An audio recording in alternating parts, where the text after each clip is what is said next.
इन 7 लक्षणों से पता चलता है कि व्यक्ति पिछले जन्म के बाद नरक गया था। सबसे पहला लक्षण है, इन सब की हत्या से मिलता है ऐसा जन्म। जिन लोगों ने मानव जीवन में ब्रह्म हत्या की हो, वो नरक की यातना भोगने के बाद अगले जन्म में क्षय रोगी बनता है। गौ हत्या करने वाला मूर्ख या कुबड़ा, कन्या की हत्या करने वाला कोढ़ी, गर्भपात करने या कराने वाला भिल्ल रोगी बनता है।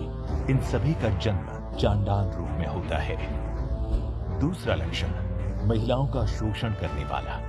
वहीं किसी भी रूप में महिलाओं का शोषण करने वाला या शोषण कराने वाले व्यक्ति को भयानक बीमारियों का सामना करता है और हमेशा पीड़ा में रहता है। अप्राकृतिक रूप से संबंध बनाने वाला अगले जन्म में नपुंसक, गुरु पत्नी के साथ संभोग करने वाला कुष्ठ रोगी होता है। तीसरा लक्षण, इनके सेवन का होता है ऐसा प्रभाव। दोस्तों, गरुड़ पुराण के हिसाब से मांस खाने वाले व्यक्ति को अगले जन्म में अंगों से संबंधित समस्या होती है। मदिरा या शराब पीने वाले के दांत काले होते हैं और जीभ के स्वाद के कारण न खाने वाली चीजों को खा लेने वाला ब्राह्मण जलोदरी बनता है। दूसरों का ध्यान किए बिना मीठा खाने वाले को गले से संबंधित रोग हो जाते हैं। श्राद्ध के समय में अशुद्ध दान देने वाले लोगों को कुष्ठ रोग भोगना पड़ता है। चौथा लक्षण, गुरु का अपमान करने वाला।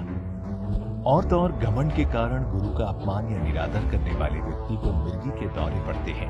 वेद शास्त्रों की निंदा करने वाला पांडुरोगी, झूठी गवाही देने वाला जन्म से अंधा, गाय तथा ब्राह्मण को लात मारने वाला लंगड़ा, झूठ बोलने वाला हकला, झूठी बातों में रुचि रखने वाला बधिर होता है, आग लगाने वाला खव्वाटी होता है और मांस बेचने वाला दुर्भाग्यशाली होता है। पांचवा लक्षण, रत्न चुराने की मिलती है ऐसी सजा। रत्न चोरी करने वाले मनुष्य को मानसिक समस्याएं, स्वर्ण चुराने वाले को नाखूनों की समस्या और अन्य धातुओं को चुराने वाला गरीब रहता है। अनाज की चोरी करने वाला चूहा, जल की चोरी करने वाला चातक और विष चुराने वाला बिच्छू बनता है। सुगंधित चीजों को चुराने वाला छुचुंदर और शहद चुराने वाला मधुमक्खी बनता है। छठवां लक्षण, जब पति अपनी पत्नी को देता है धोखा। जब पिछले जन्म में पति अपनी पतिव्रता पत्नी को छोड़कर वैश्या के साथ संबंध बनाता है, तो वो नरक में दुख झेलने के बाद जब दूसरा जन्म लेता है, तब उसको उसके नए जन्म में बुरी स्त्री पत्नी के तौर पर मिलती है। सातवां लक्षण, पिछले जन्म में दान ना किया हो। दोस्तों, पिछले जन्म में जिसने अकेले ही अन्न का सेवन किया हो और किसी गरीब को जरा सा भी दान ना दिया हो, वो नरक में सजा भुगतने के बाद खाने के एक एक दाने के लिए तरसता है और भूख से व्याकुल होकर मर जाता है। ऐसे मनुष्यों की संतानें नहीं होती हैं। ये तो आपने जाना कि इन लक्षणों से पता चलता है कि व्यक्ति पिछले जन्म के बाद नरक गया था, लेकिन क्या आपको ये पता है कि नरक कहाँ और कितने प्रकार के होते हैं? धार्मिक मान्यता के अनुसार नरक वो स्थान है जहाँ पापियों की आत्मा दंड भोगने के लिए भेजी जाती है। दंड के बाद उनके कर्मानुसार दूसरी योनियों में जन्म होता है।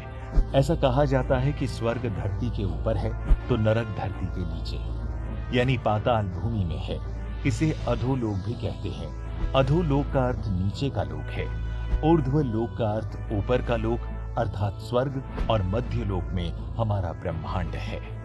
इसके साथ ये भी जान लीजिए कि धर्म, देवता और पितरों का अपमान करने वाले, तामसिक भोजन करने वाले, पापी, मूर्छित, क्रोधी, कामी और अधोगामी गति के व्यक्ति नरकों में जाते हैं।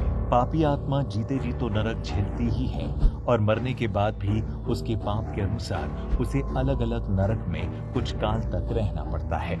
इतना ही नहीं, निरंतर क्रोध में रहना, कलह करना, सदा दूसरों को धोखा देने का सोचते रहना, शराब पीना, मांस भक्षण करना, दूसरों की स्वतंत्रता का हनन करना और पाप करने के बारे में सोचते रहने से व्यक्ति का चित्त खराब होकर नीचे के लोक में गति करने लगता है और मरने के बाद वो स्वतः ही नरक में गिर जाता है।